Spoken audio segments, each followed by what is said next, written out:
I actually want one myself. Actually give me one. Ralph Lauren, give me one. Strike a pose. I want you to sing my name. I know a lot of you don't know me. My name is Lebo. It's very simple.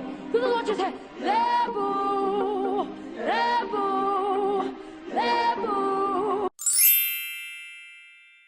Welcome to Lights on the Lebo.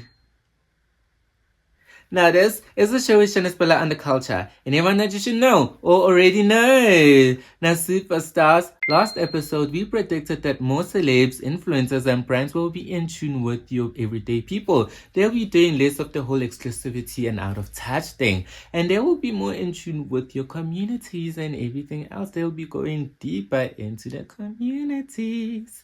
But we are seeing this play out firstly with Alex Consani's YSL perfume ad campaign, whatever. And she, had this whole raw, unfiltered skit, and that was very playful, and it was really funny. I actually love her. This is nothing, she always does this, so this is no surprise. It shouldn't be a surprise to you superstars because it is no surprise to us this side too. But yes, we also see it with Jill Scott's London street singing thing, and also with Zara Larsson's Lash Live dance challenge, where she brings fans on stage to dance with her, and that is actually such a cool experience. That is such a cool experience. Of course, it has been done before by other stars, but just dancing with your star and everything, and yeah, so it is just, confirming what we are predicting. And I know someone will say that, but this is not, because people have already been doing all these things and whatever. But I'm like, yeah, we're going to see a whole lot more, especially since it's Jan and already these things are happening. We will be seeing a whole lot more of these things happening throughout the year. And this is just, the start of it all. I wanted to, sing the High School Musical song, but I forgot how it goes. But yes, superstars, let us get into our first hot topic. Speaking of Zara Larsson, our Swedish queen that escaped the Kai Asylum or Kia Asylum, whichever way you want to pronounce it, Cardi B has realized, or also her fans, Cardi B or her fans have realized that she has no brand identity as she is preparing for her upcoming tour. Yes. So how they found this out is because when you go to someone's tour, right, you know what to wear. Like for Cowboy Carter, people knew what to wear. For Renaissance, people knew what to wear. For Pink Friday 2, people knew what to wear. You just know what to wear to your your favorite artist's tour. But they don't know what to wear because Cardi B, when you think of Cardi B superstars, now let's think real quick. Let's use our brains and think.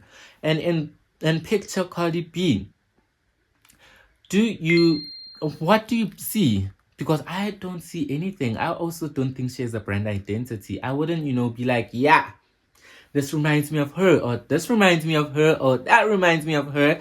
I'd be like, blank. And now I'm bringing Zara Larsson into this because she has a song with PinkPantheress, Stateside right now. That's out right now. I hope you streamed. But it has a music video, and the music video brings in both of their stylistic identities, and they just have such strong stylistic DNAs, like individual.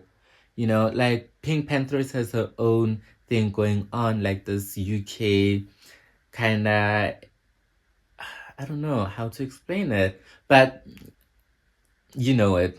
Like if you know PinkPantheress, you know what her brand identity is. If you think of Zara Larsson, you know the dolphins, the graffiti t-shirts or whatever, and the tank tops and the shorts and all that. And they brought it into one music video, and it's just such perfection, and none of their, not one shrinks under the other. Like they both, have such a huge impact in the video. That is how it should be. Cardi B should take notes because this is crazy that she has been in the game for this long. Probably more than 10 years now, I think. Oh, when did she start? 2016, 15? I don't know. But yeah, it's been very long. That's the thing. That is where I'm getting at. It's been very long and she still has no brand identity. That's actually crazy. And we spoke about brand identity. Okay, did we? But I did speak about the Kim K ad masterclass Superstars. I actually watched it. It was so amazing. I watched the masterclass of Kim K, and of course, it's Kim K. She already is a whole brand and everything. And yeah, like everything she said, of course, most things you already kind of know, but everything she said applies, especially for now, for today, for people who actually want to also begin and start their whole influencing journey or whatever. Yeah, so there's that. But it's still crazy that Cardi B still has no brand identity. That's crazy. I think she might be close to being almost, not the only one, but close to being the only one having no brand identity in 2026. Let's move on, superstars.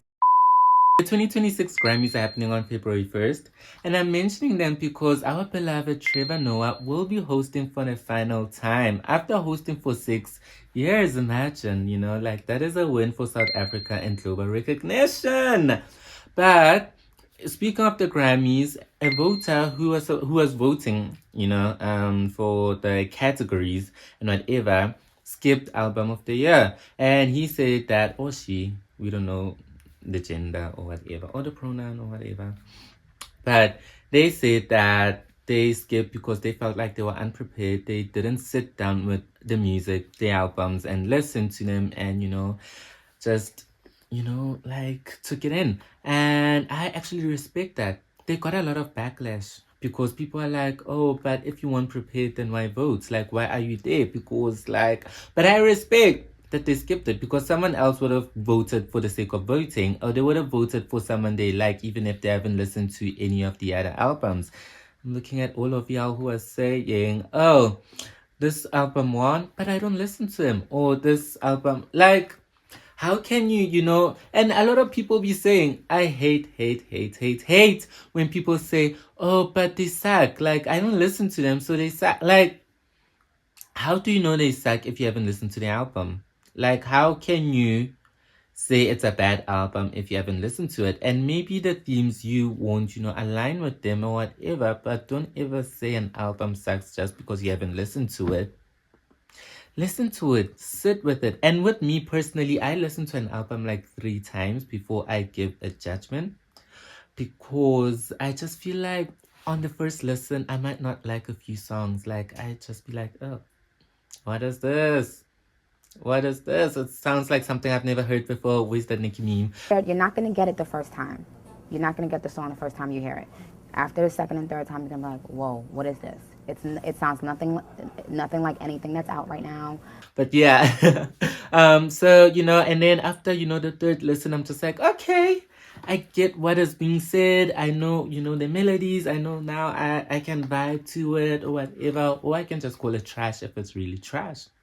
But I will listen to it. I will listen to all the albums if I have to, not, just say, oh, I hate that album. No, I only listen to their old music and whatever, but you haven't even listened to their new music. Like, how is an artist supposed to grow and develop if you guys always want the old things? And then when they do not, like how Taylor Swift was getting backlash, people saying that she is still singing about things that are like high school, and she is like 36, I think. So you see, so with artistic growth, there needs to be a change. And if you guys don't want artists to change, then there will be no artistic growth, and then you will complain again saying that, oh, but there's no artistic growth. But when they do, you will complain and say, oh, but their old music was better.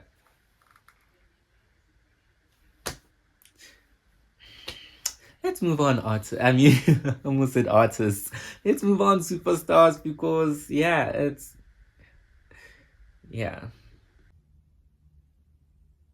So, a judge dismissed Chris Brown's $500 million defamation lawsuit against the producers of Chris Brown, A History of Violence, stating that it met journalistic standards and it didn't defame him. I feel like Chris Brown thinks that because he won the court of public opinions with his looks, Trey Songz too. Isn't he just so dreamy? But we'll get there. I feel like since he won that, he thinks that he could win this case and whatever. And that's not the case. This is a real court case. It's not for public opinion. And you know what? The receipts are there. The receipts still exist. So he can't, be using his looks out of this. Which I actually don't get. I don't get because all these R&B girlies are supportive of him. Jill Scott, your Monica, and your other ones. Like a whole lot of females are, really supportive of him. And I get it. He's hot. But doesn't change the fact that he really is allegedly violent. Like we have seen a lot of clips we see that, you know what, it might be a problem. Trey Songz too. I feel like all these hot men who escape because they're hot, who escape being cancelled and everything else. But Trey Songz he's okay. I wouldn't say he's career stalled because of that. Maybe later, in later years. But because, the allegations started pretty soon. But he escaped them because, pretty boy, all the pretty boys, as long as the females, wanna think he's hot, they will support him. But, maybe one day, who knows, there will be a surviving Chris Brown. Who knows? Going back to this. Ew, don't bring up that. Don't get me fucking started. Don't ever bring them up to me again. So Rihanna hinted at baby number 4. And I did say that you guys should not be expecting the album anytime soon. I don't know though. I feel like she's trolling. I feel like she might be. Hey, let me not say she's trolling because you know what? Can't trust her. But I feel like she might be trolling. But I wouldn't put it past her to actually cook baby number 4. Like, seriously. But also, she's been training for other 2 things. She was hit with a door. Kind of, not like slammed. But, like they let the door go. And it, bumped into her, I guess, or something. By a bodyguard. And people pointed out that actually he's getting older and whatever. But this isn't the first time she's been hit. So what is the problem with him, Is chivalry really dead? But the third thing, she is trending because A$AP Rocky decided to call her a bitch. Yeah, in his song, Diss Track Again, he was dissing Drake.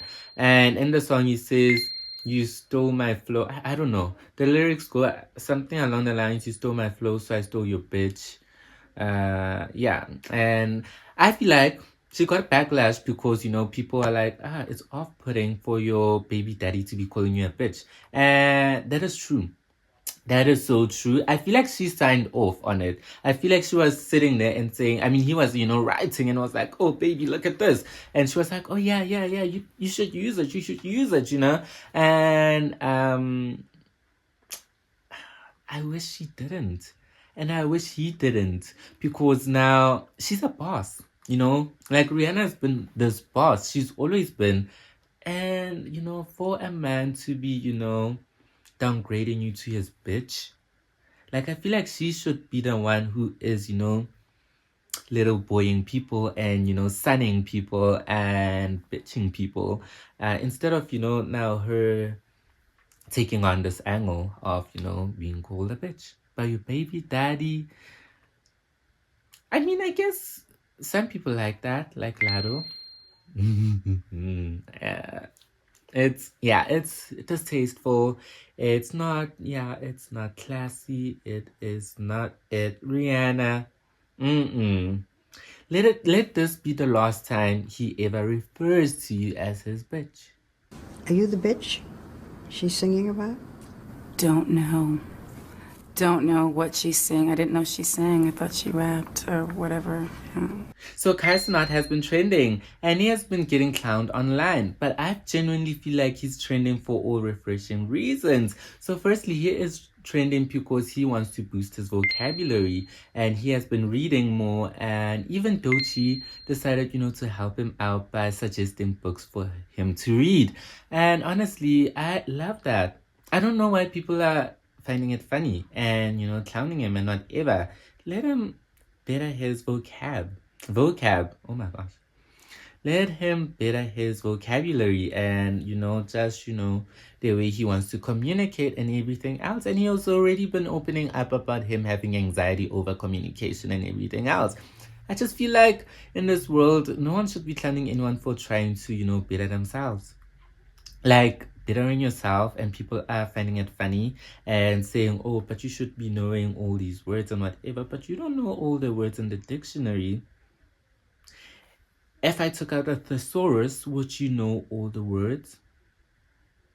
No, you wouldn't. But he has also taken a step back from streaming to focus on his fashion.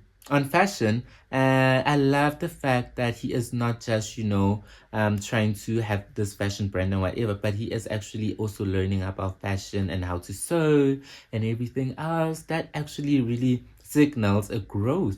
Oh my gosh. I wanted to, add into the sentence. That's why I said, but it signals growth. It signals growth, especially since streaming, for me, I thought that streaming was just for pure spectacle. I did say that it is just too much, like they just do way too much.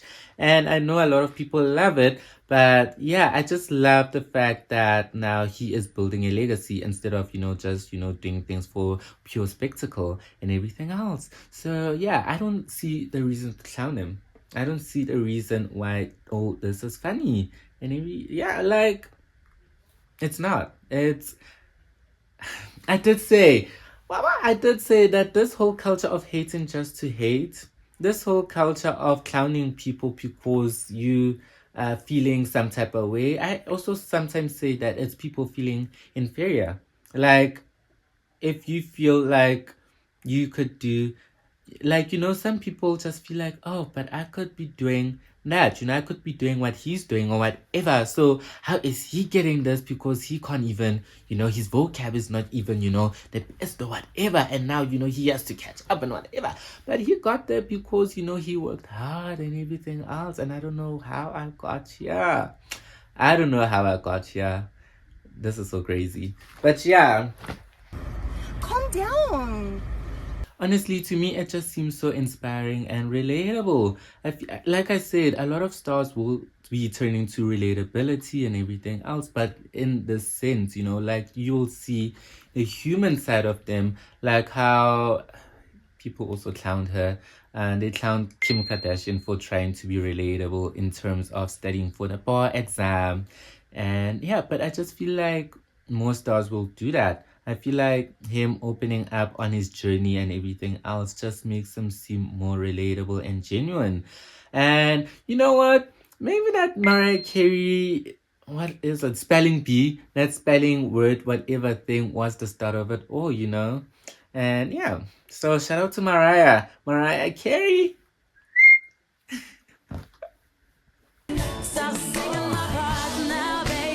So superstars, before we go, let us take a look at the Milan Men's Fashion Week that was happening from the 18th. Was it from the 18th? From the 18th to the 20th of Jan. Of Jan. We're not in Feb yet. Of Jan. And I'm shooting this on the 19th, actually, meaning that I am skipping the 20th and 19th and part of the 19th because I haven't looked at what is out right now. So, but our focus is not on this one. Our focus is on Paris Haute Couture Week, which will be happening from the 27th to the 30th or the 29th to the 29th. I'm not too sure. Let me write it down on the screen down below just so that I can get my facts straight. But let us talk, superstars. So, my standout house, firstly, was Dolce & Gabbana. That was, oh my gosh, I loved all the, okay, not all the pieces. I didn't like that. Ooh, the belt. I didn't like the, not that I didn't like the top, but I just wasn't feeling it much. But the belt, I think the belt, if I saw it properly, was like a watch belt. Yeah. And then I also loved, that they incorporated a lot of things. They incorporated scarves, there was velvet, there was jeans.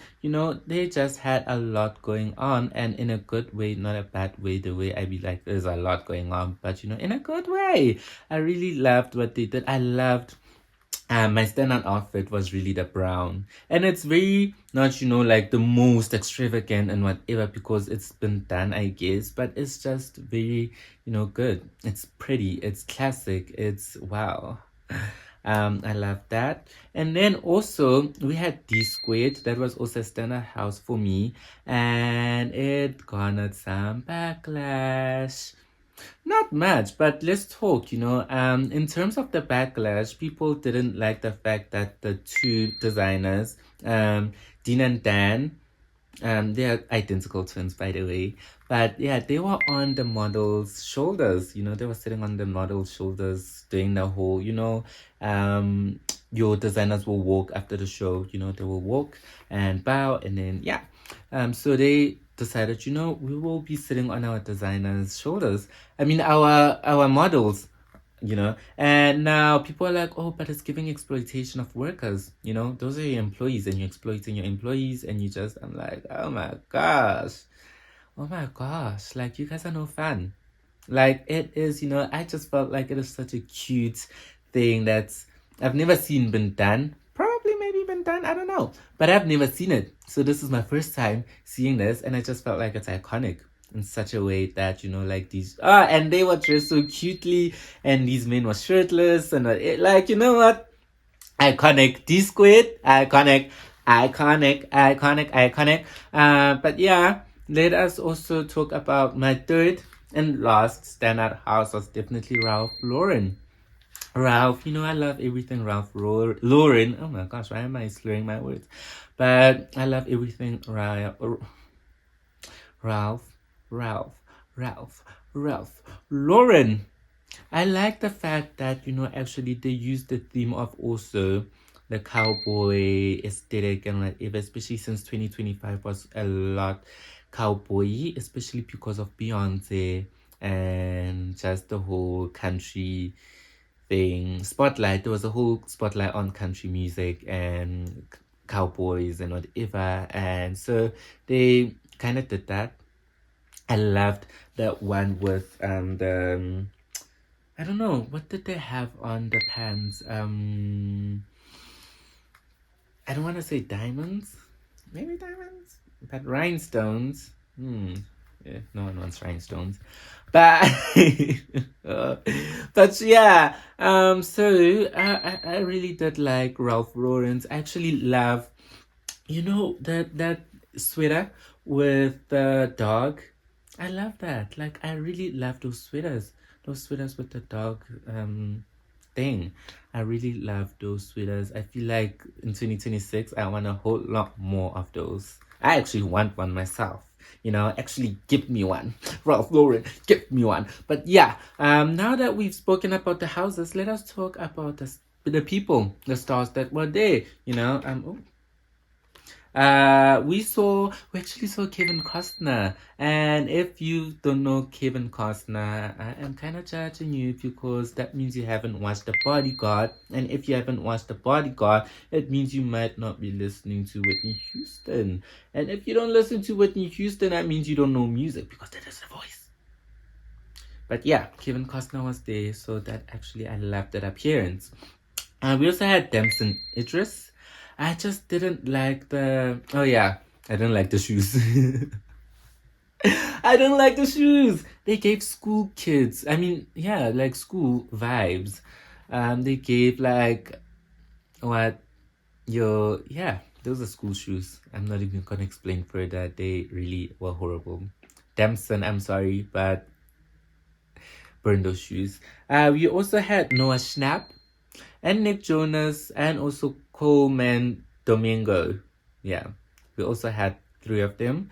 I'm putting them all three together because they're really dressed closely, almost the same.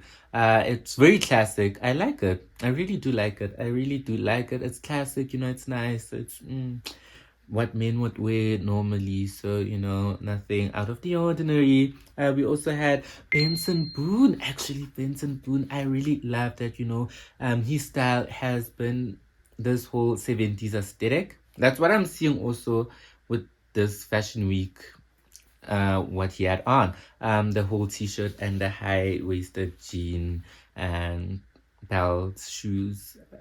I just didn't like the jacket that he was holding. I don't know how it looked when he was wearing it, but I hope he didn't wear it because it would have, been horrible.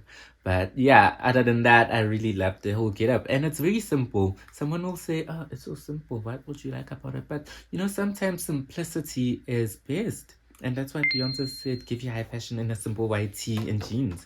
And lastly, Troye Sivan.